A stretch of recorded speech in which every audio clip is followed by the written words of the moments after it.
Grabe talaga mga puso ng mga MVP mga boss. Hindi talaga nagpapatalo. Napahanga talaga ako sa ginawa dito nila Duke Solon at ni Andre Lumanag. Akalain nyo mga boss, lamang talaga dito lagi ang CTTMO dahil nga kay Abiliana, Alberca at Flores. Nahalimaw nga ang performance pero hindi nga nagpatinag ang dalawang MVPs. Kahit nga lamang lagi dito ang CTTMO, di pa rin sila sumuko. Ginawa pa rin nila ang trabaho nila. May senaryo pa nga dito mga boss at tapyas na sa 4 ang lamang na CTTMO. Pero ayun na nga, bumitaw nga dito ng dalawang pamatay sunog na 3 si Mr. Bihona. Balik sa 10 ang kalamangan. Mr. Bihona, pamatay sunog.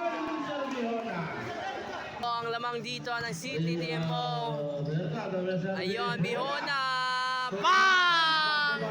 At abangan ang karugtong na laban nila ng CTTMO mga boss. At bakit duguan dito si Doc Solon?